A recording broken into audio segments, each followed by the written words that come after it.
Welcome to the Radical Lifestyle Podcast, brought to you by Generation to Generation, where you will be inspired by the past, equipped for the present, and prepared for the future as we engage in conversations with people from around the world. I want to welcome back Charlotte. You're actually our first repeat, so a cause for celebration, I guess.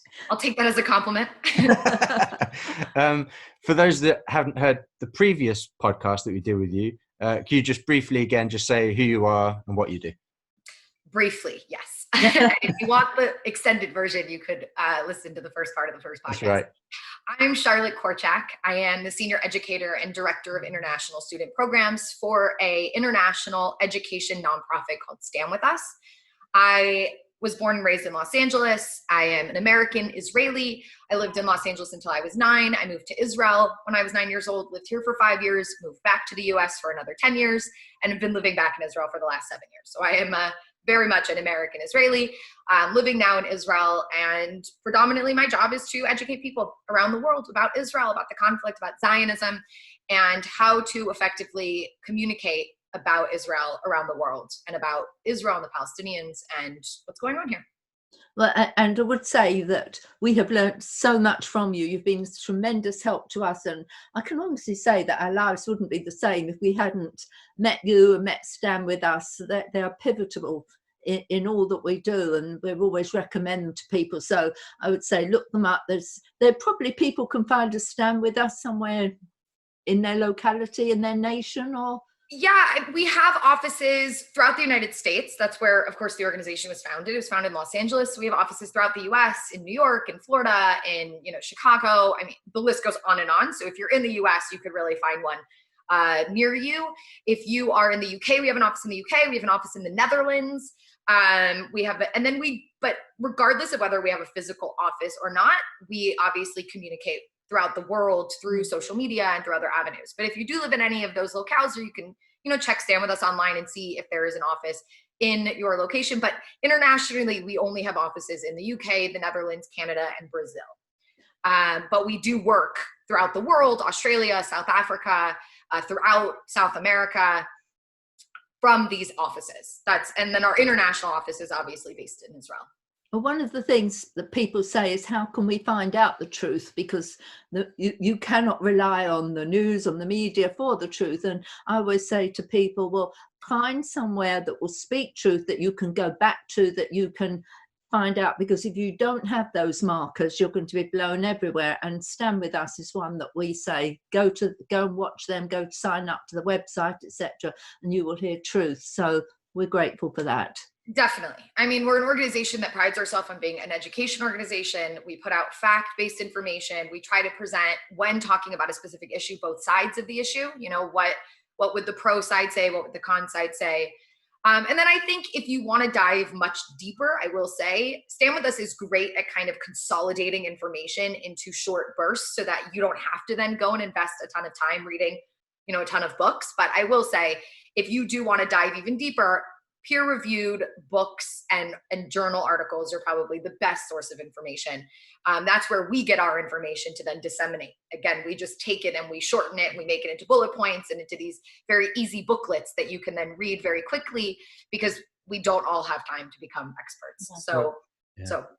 And that's the good thing about you, is that you do that for people. Often people go, I want to know about the subject, but if they see a book 1,000 pages thick, they're like, forget that, I'm not even going to start with this. So you're a really good entry point into finding out pieces of information, and then people can, if something catches hold of them, they can then dive deeper into these chunks of material. Yeah, I'll plug this as well. I have started to do now, because of the COVID situation and the more time that I now have, because obviously I'm not traveling, I'm doing everything from home.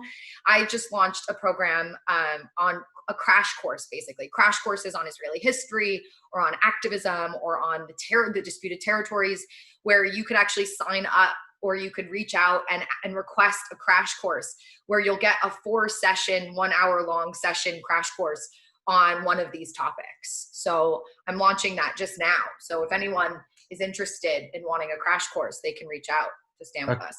Yeah, and we'll put the information, or put a website link in the description for people that are interested in finding out Great. So we recorded with you a couple weeks ago, and the world has changed again in 2 weeks. Wow. Yeah, dramatically.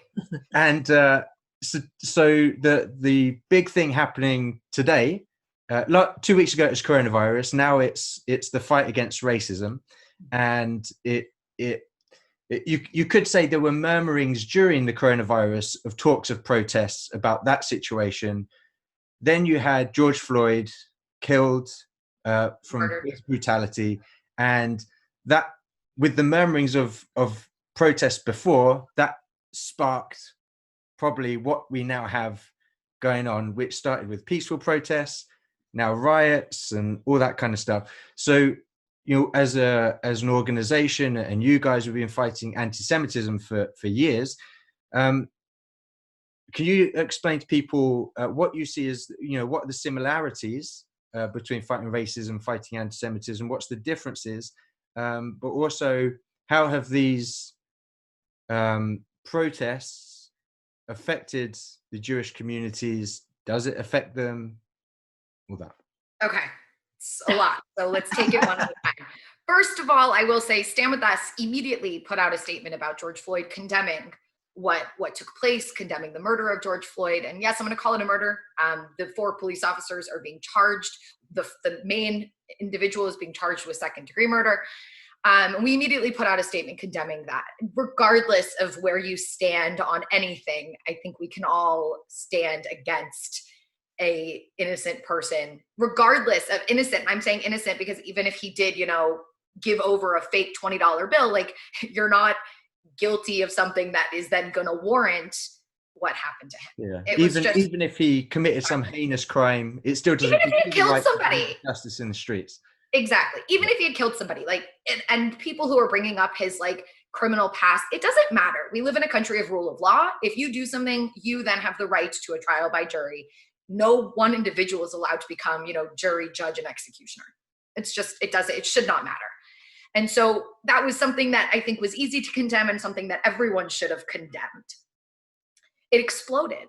Now, you said, we've now shifted to this anti-racism thing. It's sad that we have to talk about that, because we should never stop being anti-racism. We should never stop being vocal against these different forms of discrimination and of bigotry.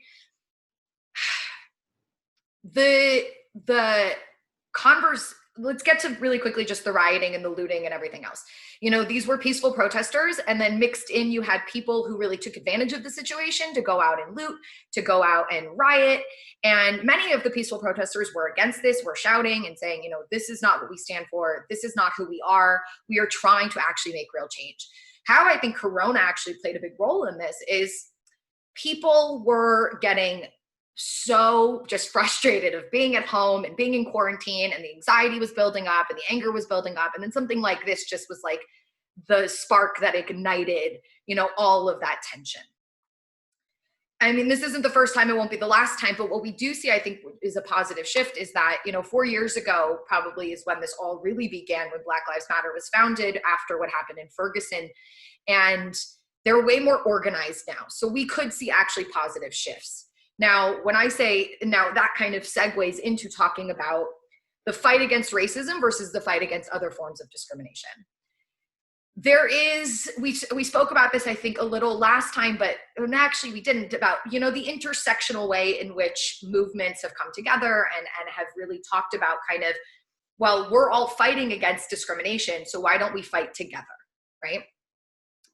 That's been a beautiful message coming out of the progressive movement in the United States, to a certain extent, right? And what I mean by that is you have the Women's March joining up with Black Lives Matter, joining up with, the indigenous rights movements, joining up with the Latino fight, joining up with the LGBTQ fight, and really all of them coming together to support each other. And that's a beautiful thing. That's what we should be doing, because again, regardless of the type of discrimination, it's all discrimination and it needs to be stopped. The reality is that we need to see people as equal.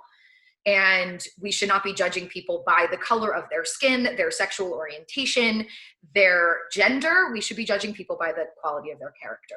I think that's just the message that needs to go out to the world. That is, I think, the anti-discrimination cry, is judge people by the content of their character and not by something that one, you can't choose. I can't choose my gender. Well, okay, well, that's a whole nother conversation. But I can't choose my sexual orientation. Some would argue I can't choose my skin color, you know. So, and now I want to add in another piece to this. That's a beautiful thing. What's not beautiful about it is that for some reason Jews have been excluded from that camp.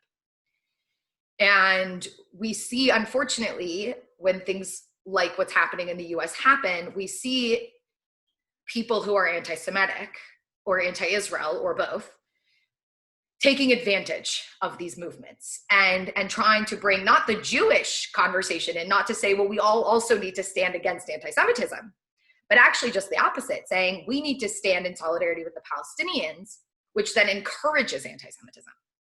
Now, we spoke about this last time. We do need to stand with the Palestinians, but we also need to stand with Israel.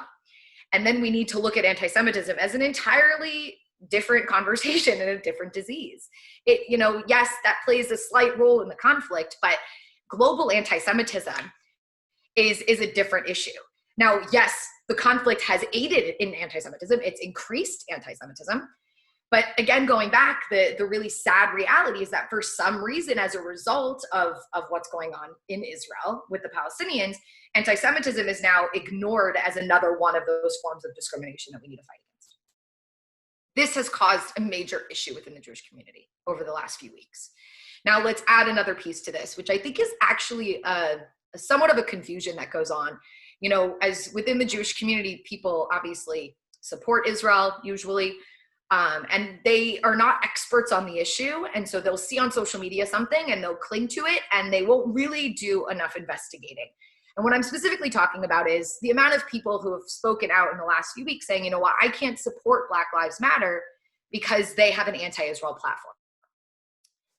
And so where is that coming from? So we as an organization, you know, we obviously, when things like this happen and we start to see it blending into our sphere, which is, you know, Israel, anti-Semitism, the Jewish people, etc., we started to look into this. And what we actually found is that there's a few things that need to be mentioned. One is that there's actually two different organizations. There's Black Lives Matter, and then there's an organization called the Movement for Black Lives.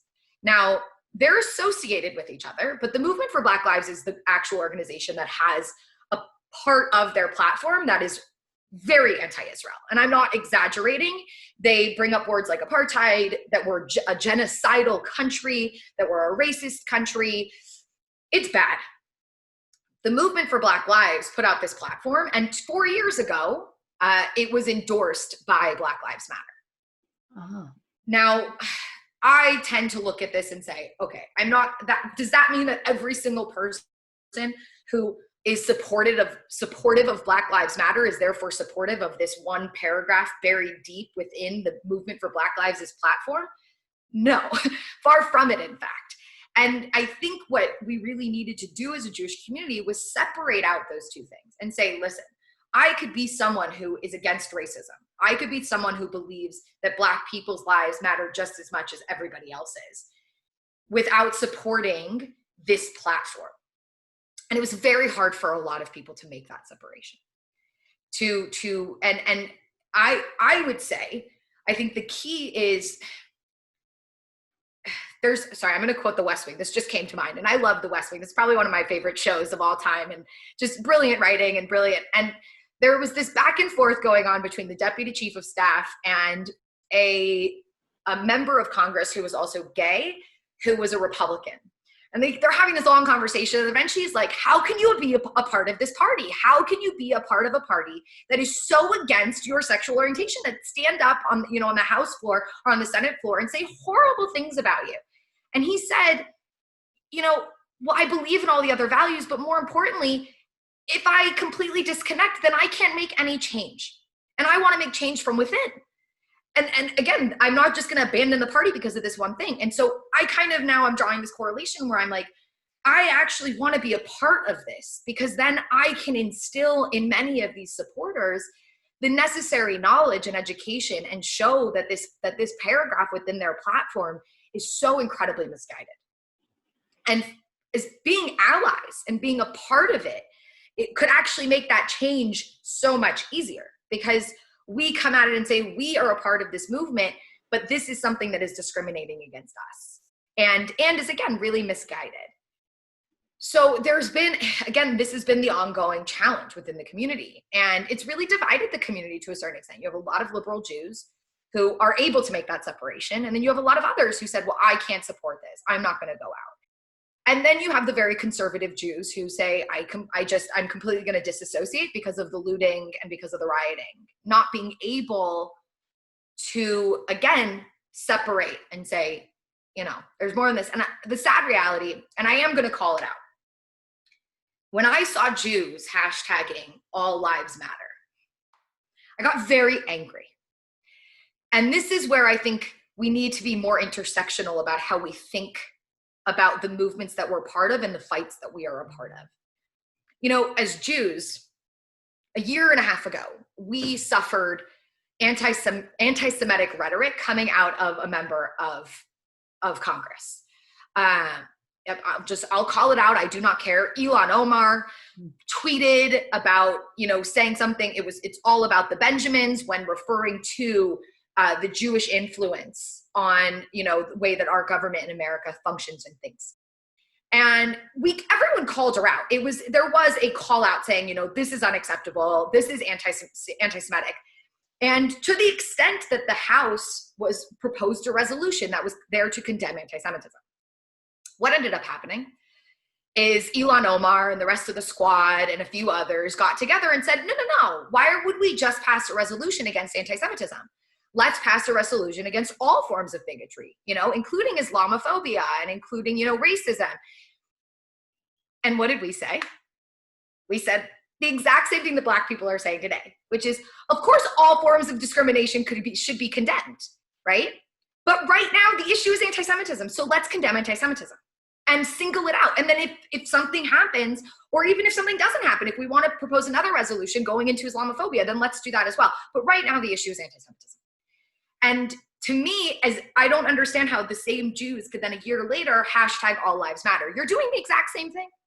Right now, of course, all lives matter. Nobody is sitting there saying that they don't. But right now, Black people are being killed.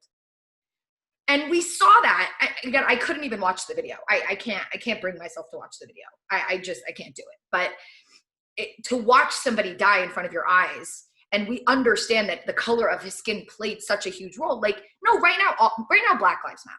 Right? Of course, all lives matter, but right now, Black lives matter. And so I got very frustrated by some within the Jewish community who really were not able to kind of see that intersectional connection. And when we fight anti-Semitism, we want to talk about anti-Semitism as it's on its own, because it is a specific form of discrimination.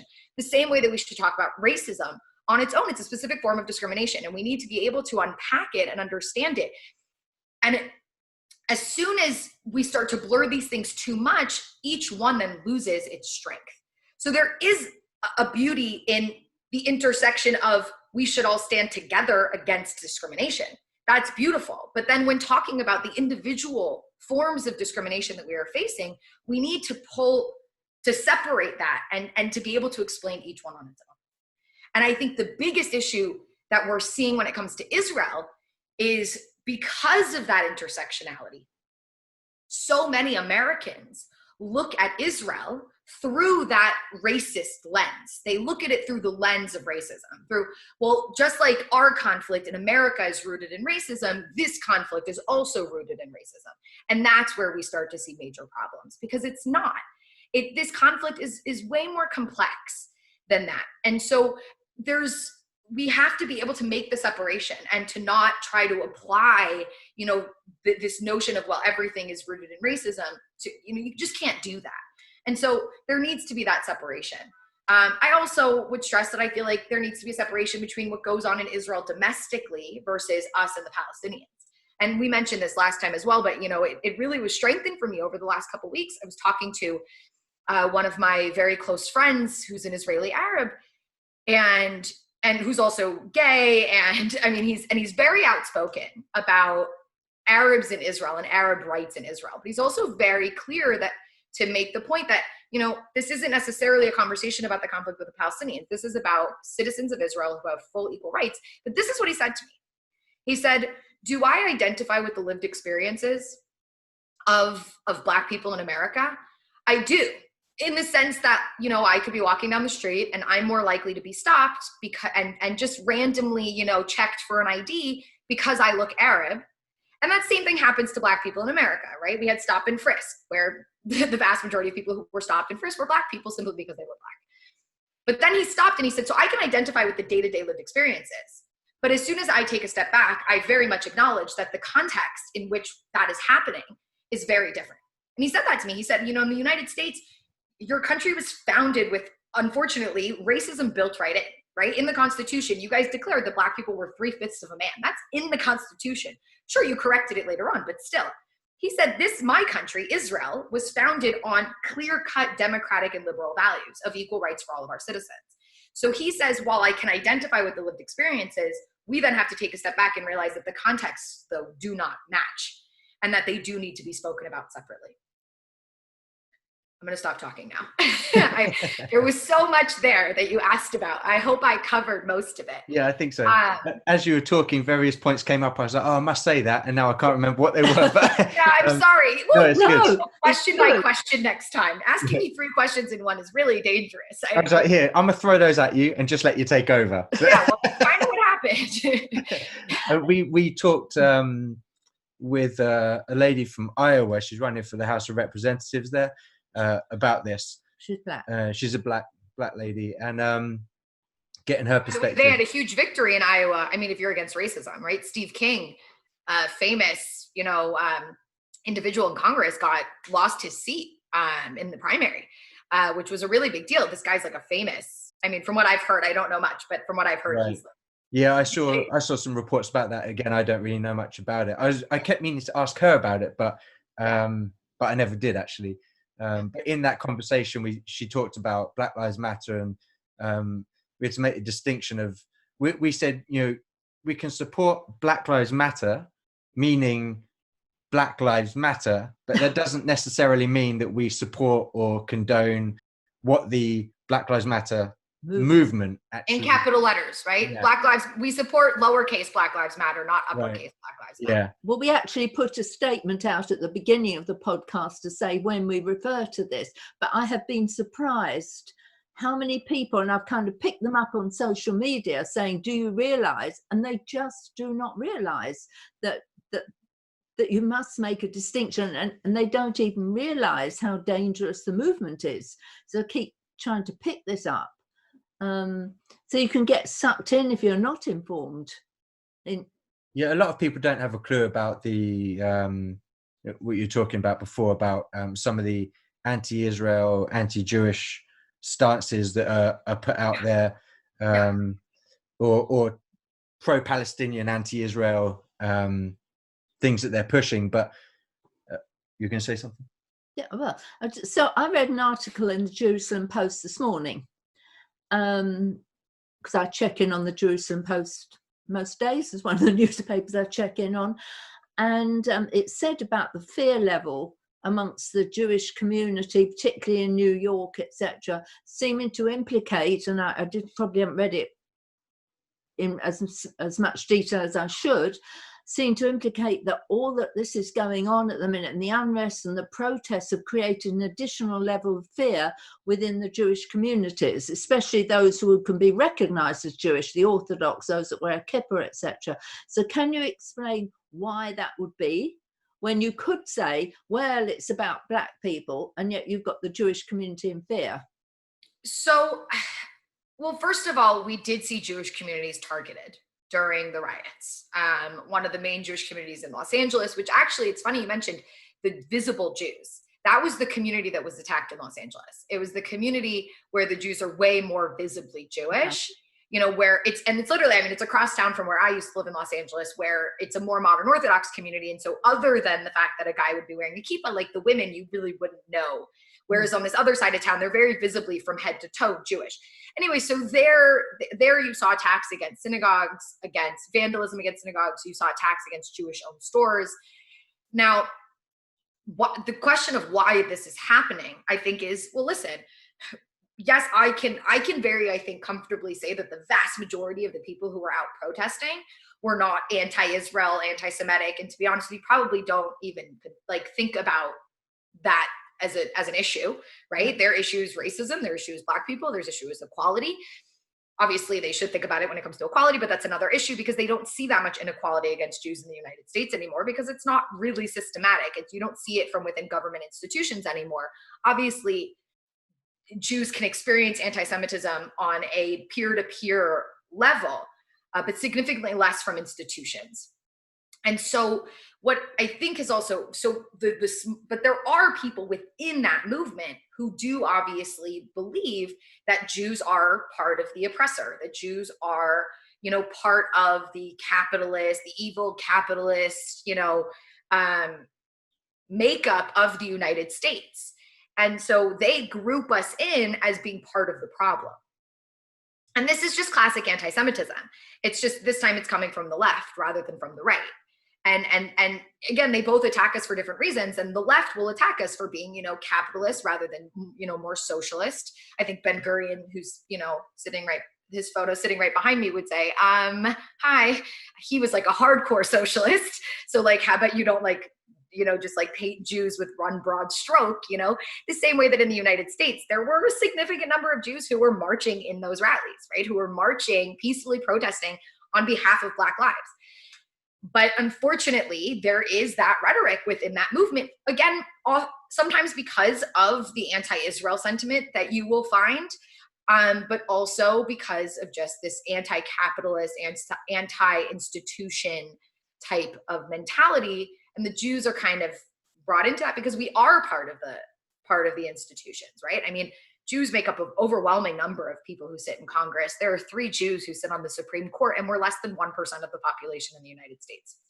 So I think there is a feeling that Jews are part of the establishment. And some of these people are, I'm for Black lives, but you have Antifa, you have other people who joined who are very anti-institution and anti-establishment. And they, I think, group Jews in with that. And then you just have, again, people who are taking advantage of this. And if I'm an anti-Semite and I feel like I could go out to Williamsburg in Brooklyn or another and attack some Jews and get away with it because right now the police are, busy doing other things, I get that. And I also understand, so I get the growing fear because even when the NYPD was in full force, right, going back to like last September through January, you had basically a pogrom happen against Jews in Brooklyn. And I'm going to call it that. That's what I loved when Barry Weiss from the New York Times called it that, because that's what it was. And so, of course, I feel like there's going to be more fear amongst the Jewish community if they feel like the police are too preoccupied with something else and that there are people who would take advantage and attack them. And I got to stress, when it came to what happened in Brooklyn, when I call it a pogrom, people might be, oh, she's exaggerating. Like, come on, let's not go that far. There were attacks almost every single week against Jews. Most people weren't hearing about them, but we within the Jewish community, we get those alerts every time something happens. And it was weekly that there were attacks against Jews. And then there were, one of the things that, again, I'm going to repeat Barry Weiss. She mentioned that during one of the high holidays, a Jewish woman had her wig, right? Jewish women, especially in that area, they cover their hair predominantly with wigs. And because that's part of the tradition. And a woman had her wig pulled off of her head, ripped off of her head as she was walking home. Now, you probably didn't hear about that. I didn't even hear about that until Barry Weiss brought it up. But she made a correlation and she said, what would have happened if it had been a Muslim woman and her hijab had been ripped off of her head? I can't even fathom what the rioting could have looked like if that had happened. And so I think also the reason why Jews tend to be more fearful is because when this stuff does happen to us, you don't see an outcry until it's really violent, right? It's like the random beating of a Jew on the street, nobody really cares. People only really started to wake up when you had the shooting in Jersey City, and then you had the stabbing attack with the machete during the holiday of Hanukkah in Muncie. Once those two violent attacks, again, they're all violent attacks, but significantly more violent attacks happened, that's when people woke up. So I understand that there's going to be fear within the Jewish community because when there is unrest, unfortunately, we tend to also be targets. And we have to rely on the police to protect us. And right now, the conversation is, defund the police. Yeah. And when you have people like, I think it's Tlaib Rashid, is that right? Is that how you say it? Rashida Tlaib. Rashida, Tlaib okay, Tlaib. the other way around. I don't know how to pronounce her last name. Rashida, Ilhan Omar and AOC, these kinds of people sort of becoming faces of some of these movements, obviously their rhetoric is going to stoke the flames of the rhetoric which has already been used by these movements. Yeah. Obviously, it's not going to help the situation at all. But no, the sad thing that I saw from Jews, and probably one of the best arguments I've ever heard for, keeping guns on the streets in America, was a Jewish friend of mine who said, you know what, Charlotte, I'll give you my one argument. When they come for me, I'm going to have my gun to protect me. And it was like, whoa, I had this moment of like, I never thought about it that way.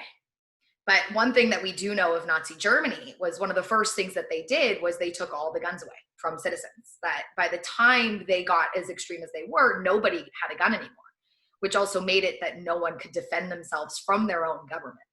In this case, we're obviously not talking about defending ourselves from our own government, but it's basically saying like, well, if the police aren't going to protect me, I'm going to have another form of protection. And as someone who is very much an advocate of gun control, not necessarily getting rid of everyone's guns, but gun control and registration and training and all this stuff, that was one of those moments where I was like, whoa, and that is, to a certain extent, we have to understand that's part of Jewish mentality of, how do we protect ourselves? And God forbid things go bad and the government really does turn on us. Like, how will we be able to protect ourselves? Yeah, we were talking about this the other day, and I said the whole issue of guns for someone in England, or at least for us, it's a whole other world. Like, we don't even think about it. If I lived in America, I don't think I would even want a gun. And then this whole subject came up about them saying, well, let's start defunding police. And then it went from defunding to like full on just dismantling entire police forces. We in Minneapolis voted, and so much so you can't even veto it, to start dismantling the police force. And I said to, in our conversation, I was like, flipping heck, if I lived in Minneapolis, I would either be leaving or I'd be getting a gun if I haven't even got a police force to come and help me out. Like, I have to be honest, and I think we all need to be able to do this. I am very ignorant of this notion of defunding the police and what that means, because I can't imagine that they mean like, let's get rid of any enforcement of any kind. Like, there's just, that can't be what they're saying. I'm giving them the benefit of the doubt that can't be, but I don't know enough. I don't know enough about the cry to defund police and what that means. Does that mean defund and reorganize? Does that mean create a new, institution that would be there for enforcement purposes? I don't know. I don't know enough about it. But I do know that if I don't know enough about it, then the average person doesn't know enough about it. And when they hear defund the police, that scares them and that gets them to say, okay, I'm going to go get a gun. And that is what's happening. You do see that rhetoric happening. And by the way, even if that's not what people are thinking, it would be in the interest of the NRA and gun activists to say, yeah, go get guns, guys. Like, this is the way. I don't know if that's going to help us. It might make it way worse. It's so hard to know.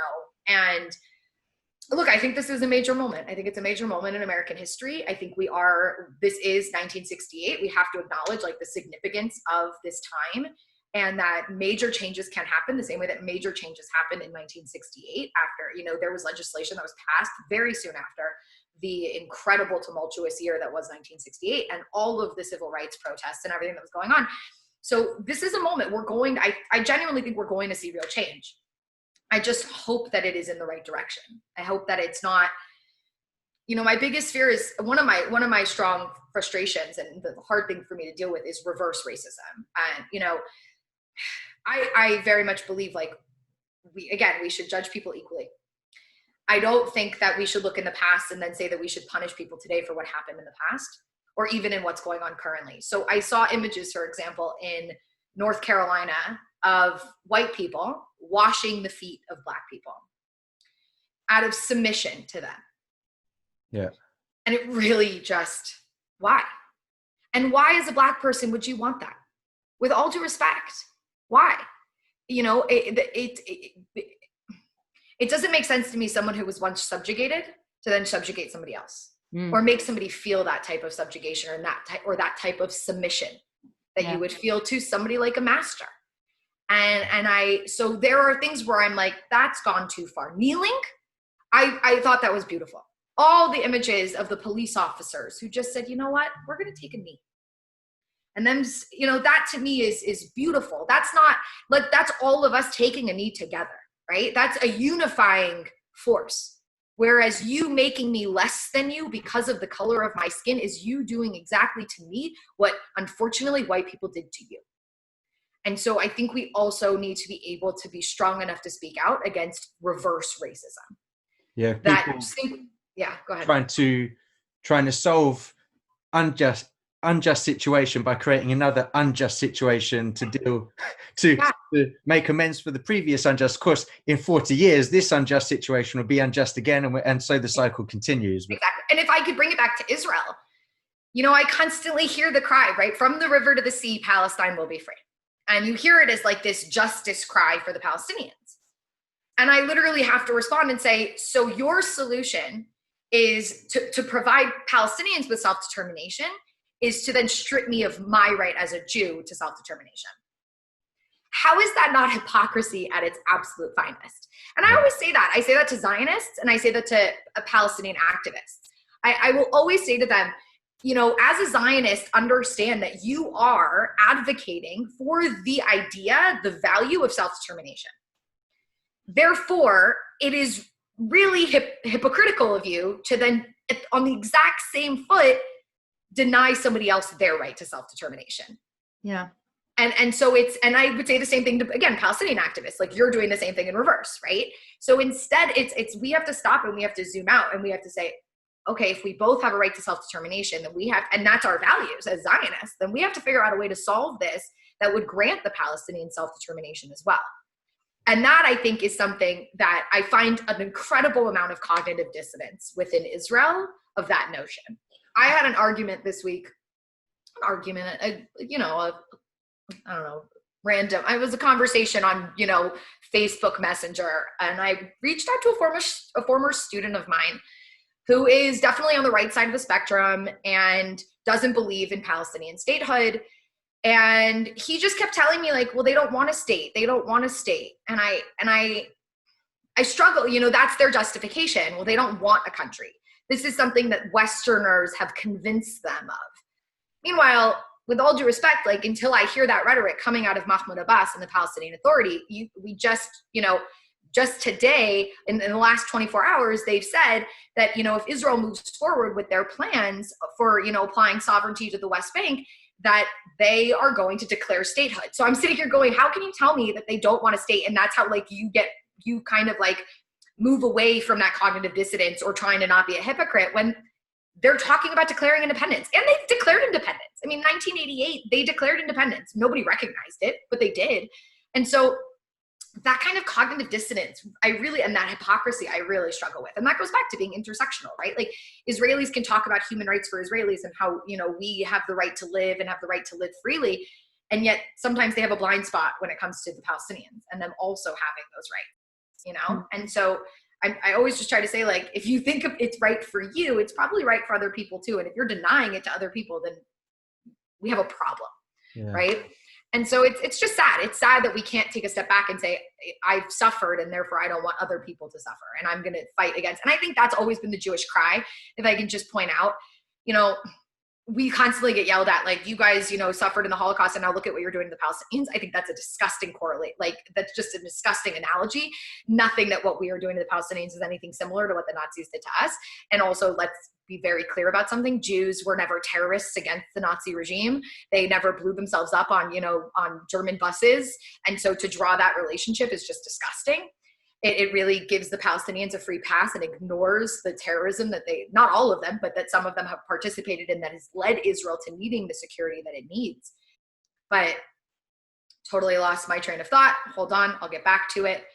But in general, when talking about, I totally lost my train of thought. Hold on, where was I going? The comparison of Israel. Oh, that Jews, if you look after the Holocaust, especially American Jews, when it came to the civil rights movement, we really saw, there was this complete identification with the fight within the civil rights movement.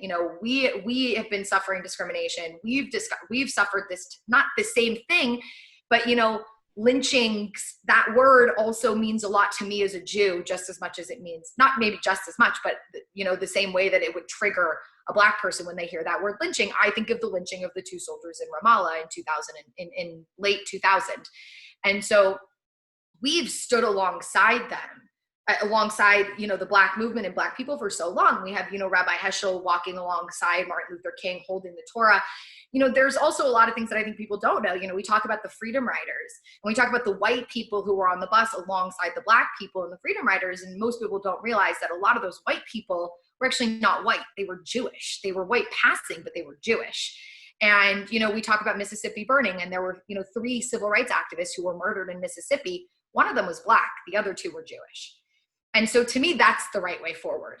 And I had another conversation with a colleague of mine, and I was saying, we can help so much standing alongside and contributing with what we've learned in fighting against anti-Semitism to help in the fight against racism. And that's where that's where we should unify, is in how can we help that movement using the knowledge that we have in our own fight. Yeah. And that's where I think intersectionality comes into play in such a powerful way, that we can learn from each other and learn how to take the right steps and how to organize properly to make real change. And somebody said something to me via social media this last week, and this is someone who is a Zionist, supportive of Israel, the whole thing, and it quite alarmed me, because she said, I hope with all these protests going on that if it came to the Holocaust, we would stand up in the same way. And I was like, it's the time to stand up now. You don't wait. Don't you realize that anti-Semitism is here right now? And this was someone who I would have thought was more informed. I mean, my reply was, this is alive and active. This is a moment you need to stand up now. But I thought, if one person says it, you've probably got other people thinking it too. I'm trying to understand. She said, I would hope that Jews or that other people, that like the world would rally around. Yes. If it was like, if we were seeing something similar to the Holocaust happening now, that the same amount of people would rally around Jewish lives. Yeah. And that's what she was saying. And I'm thinking that's too late. You're saying you don't wait for the crisis. No, you stand up. You fight before now. to prevent the crisis. Right. I mean, I think so there's a few issues there, right? One is, okay, well, with that in mind, then shouldn't you be out protesting with those people, right? Because we all need to be protesting injustices. I mean, it always reminds me of the famous poem that came out of the Holocaust that I think every Jew has been taught at some point in their lives, which was, the famous, they came for the communists, but I wasn't a communist, so I didn't say anything. Then they came for the, whatever it is. And then they came for the Jews and I didn't say anything because I wasn't Jewish. And then they came for me and there was no one there to speak up for me. Yeah. Right. The notion that we need to stand against injustice and we need to stand against bigotry and discrimination, regardless of who it's happening against, because if it's happening against one group, it can so easily then happen against you. And I think as Jews, we tend to very oftentimes make this cry because Jews tend to be the first in a lot of, historically, you saw it start with the Jews, but it didn't end with the Jews. So yeah, I don't really understand that message. And I think what we learned really from the Holocaust as a historian, what I learned more than anything else is heed the early warning signs, Hitler stood up well before this all happened and said, like, we're going to kill the Jews. I mean, he did, in Mein Kampf, he wrote what his intentions were. And, there's a brilliant man, his book's right here, the Prime Minister's, Yehuda Avner, Zichrono Livracha, in blessed memory. He passed away a few years ago, but he once gave a speech for us at Stand With Us. He brought me to tears. And by the way, I would highly recommend looking this up. It's on the Stand With Us YouTube channel. You can Google Yehuda Avner and Stand With Us. And the end, he spoke for like an hour and a half, but the end, he was a speechwriter and he pulled out this, we were like, do you have any final remarks? And he pulled out this speech from his pocket and he starts to read it off. And he had these 10 commandments, the new 10 commandments for the Jewish people. And one of them was, if somebody tells you that he's going to kill you, believe him.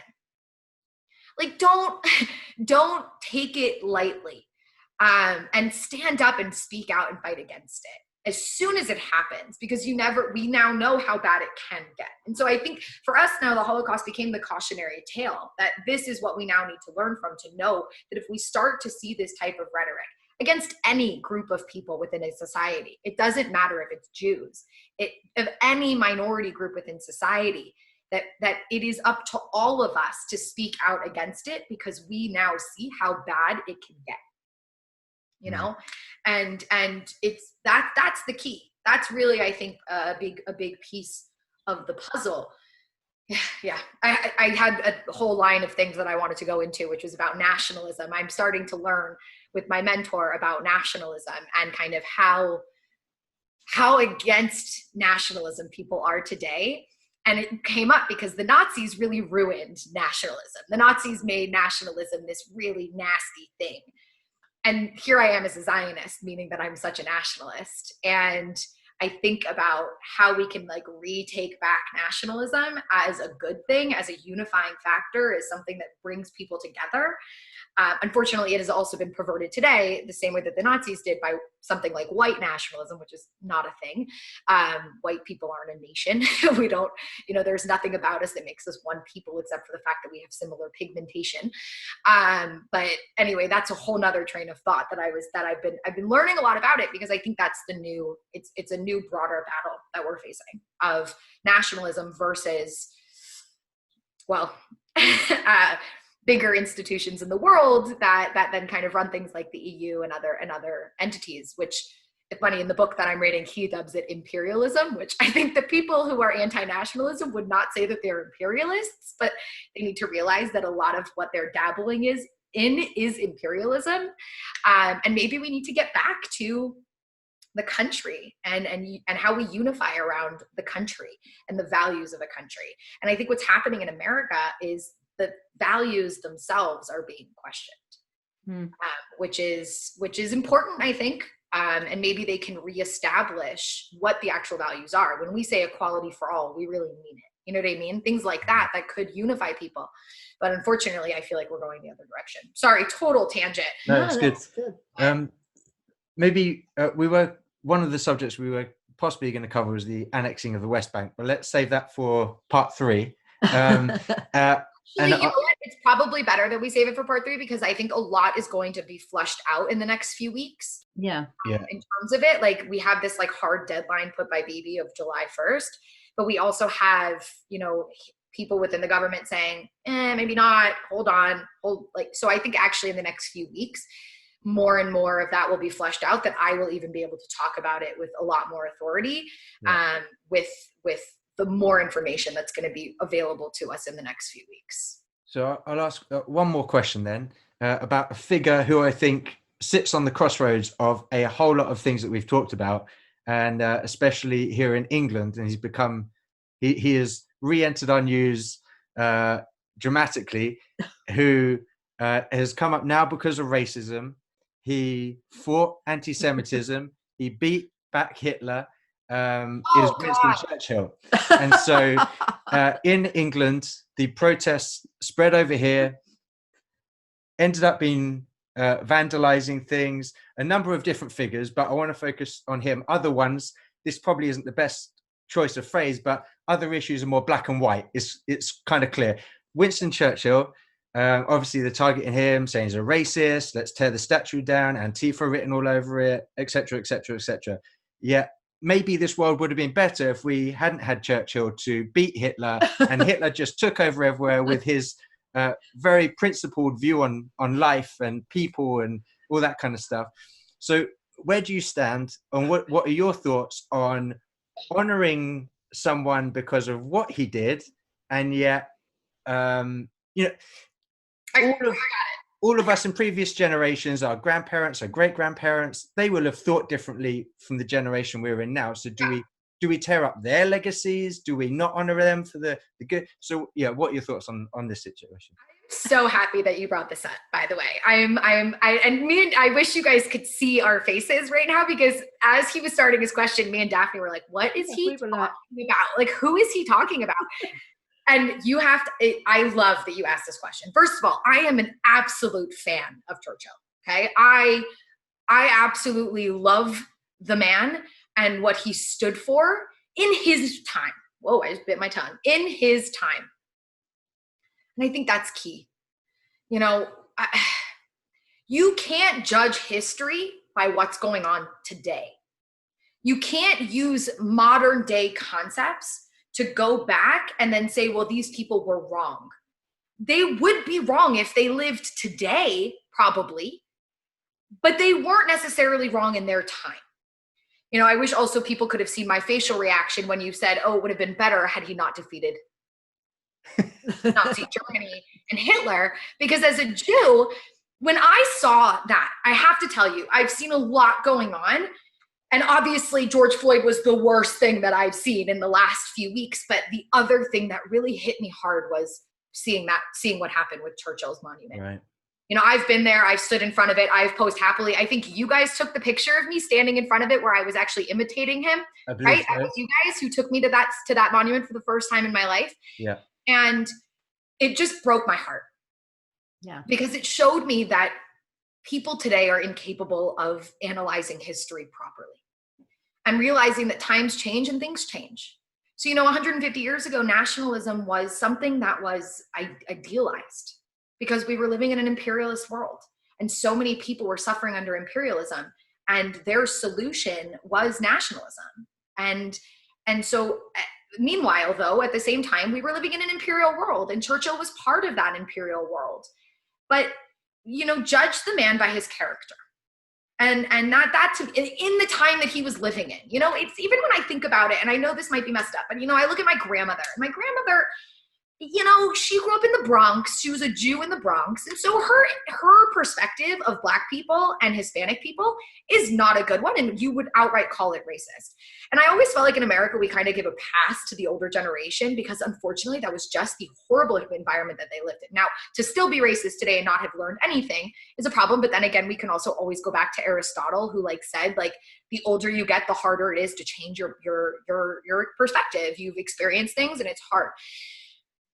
We have to be able to look back at history and look in the times and judge people based on the conditions that they were living in and the times that they were living in. Did they act, you know, in a virtuous way? Did they act in the right way? Churchill, for better or for worse, he defeated an entity that if we had not defeated, we would have seen a world full of, tyranny, of inequality. You know, the Nazi Germans were about a superior race where everyone else would be inferior to them. And that's what Churchill fought against. And I gotta say, as a Jew, Churchill also adamantly stood against anti-Semitism. You know, you saw the battle between him and Chamberlain. Chamberlain, who was, let's just call him out, was anti-Semitic and said anti-Semitic things throughout his existence. Whereas Churchill was the man who stood up against him saying no, and really advocating for Jewish self-determination and for freedom for the Jewish people. So people need to learn history, I think, is the key here, you know, and not just look at a snippet of somebody's life and then try to look at it using 2020, you know, eyes and then judge that person. Here's my thing, and I'll really I have a big issue with anachronisms. I have a big issue with taking an idea that has now developed and fully evolved that exists today and then applying it back in history and then judging people based on an idea that has evolved only in our generation. How dare you? That knowledge, unfortunately, wasn't available to them. That idea wasn't present in their existence. And now you're going to judge them for not thinking of it themselves or not knowing it when it didn't exist. How dare you?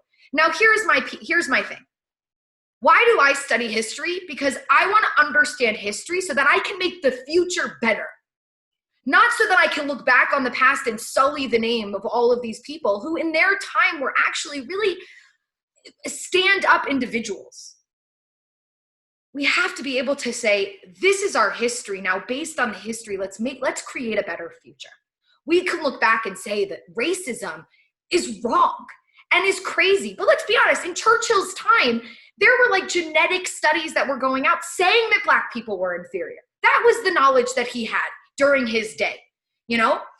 Homosexuality today. We have so many studies now, so many things that have been done that have changed the way that we think about it. This information wasn't available during these people's lives. So how dare you? again, I'm so glad you brought this up, because as a historian, I just rail against this stuff. How dare you take history, learn it, learn from it, learn to not repeat it. But don't you dare go back and judge people based on the knowledge that we currently have that they never had. That's messed up. And so to sully someone like Churchill, who, if I swear to God, we'd all be speaking German right now if it wasn't for him. If some of us would even be here.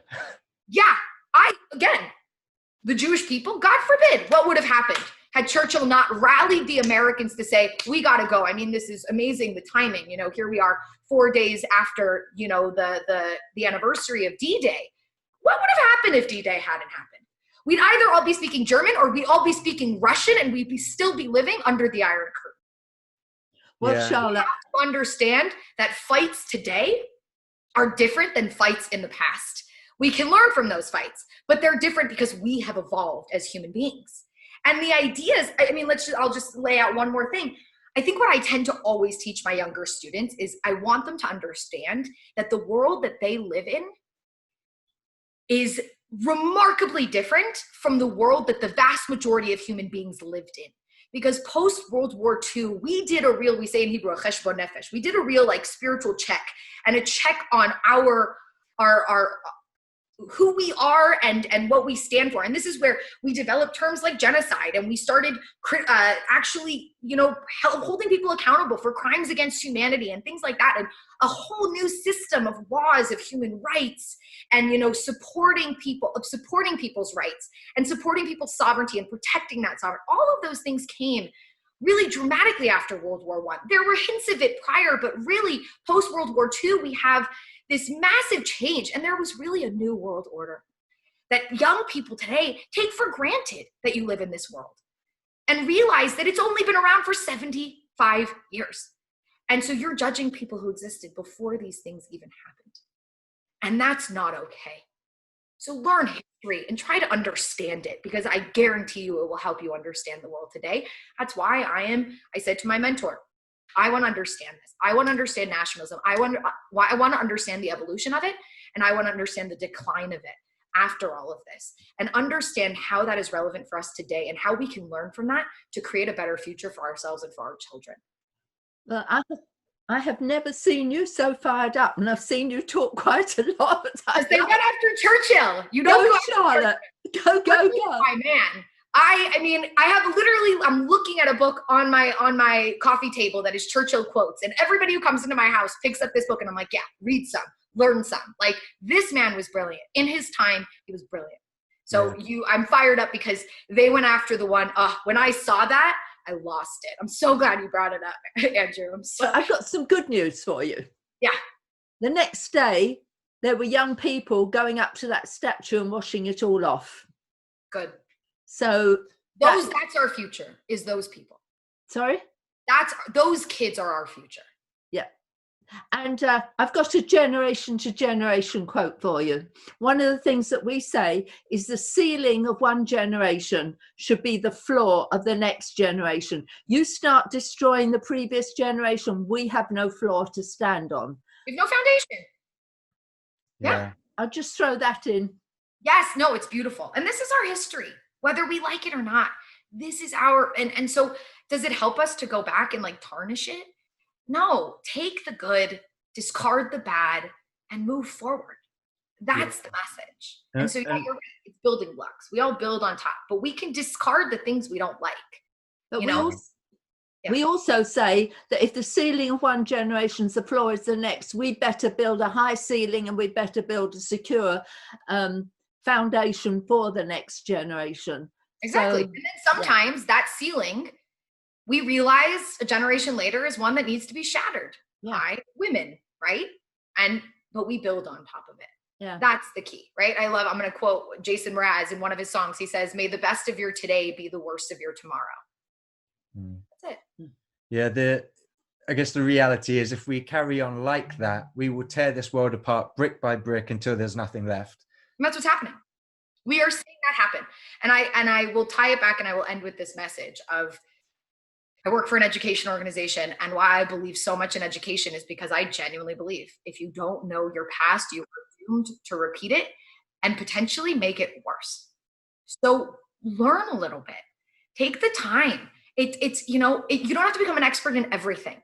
And that's the beauty of having a lot of people in the world, is that if we all took the time to really try to become an expert on one issue, like I have when it comes to Israel, which has expanded into politics and other things, but still that one issue, then we have experts in all these different fields, and then we can default to those experts instead of trying to act like experts ourselves to post something on social media because we think we know, but really you don't. And then you have the expert who needs to come in and say, dude, you're wrong. Like, sorry.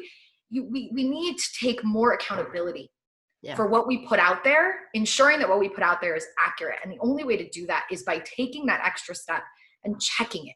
Check your facts, check your knowledge, and do your due diligence to understand things better. We can treat each other or treat other people how you want to be treated. We don't have to agree, but we can still learn to honor and respect each other. And so hopefully more and more people will start returning to things like that instead of just trying to tear everyone down, which seems to be the trend right now.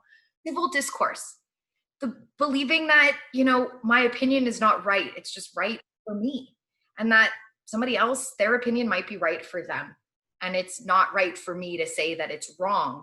Again, unless you've gotten into this place of discrimination, of judging people again for what they look like, or again, things that they don't choose versus the quality of their character. We need to be able to have civil discourse again and realize that people can disagree with us, and that doesn't make them evil or bad people. It just makes them different from me. And we need to embrace differences. That's the entire point. We are different, but we can all treat each other kindly and respectfully because we are part of one human people. Yeah. But we need those differences as well. We do. And as a Zionist, I will say that very clearly. And as a Jew, I will say that very clearly, because the last thing that I would want is for people to strip me of those identity characters. But we also need to be able to unite around the things that are the same, right? About the fact that we are all human beings and we all value life, hopefully. So find the unifying factors and then appreciate the differences, I think, is really important. Charlotte, thank you so much for joining us again. We appreciate you, and we will book a date for round 3, and we'll hit some of these other subjects like the West Bank. Amazing. Very exciting. It's always a pleasure. Always a pleasure to see you and talk to you. So looking forward to round 3. Thank you, Charlotte. Thank you, Charlotte. Have a great rest of your day. Thank you for listening to this episode. If it inspired you, please rate us and subscribe on Apple or Google Podcasts, Spotify, or another podcast platform.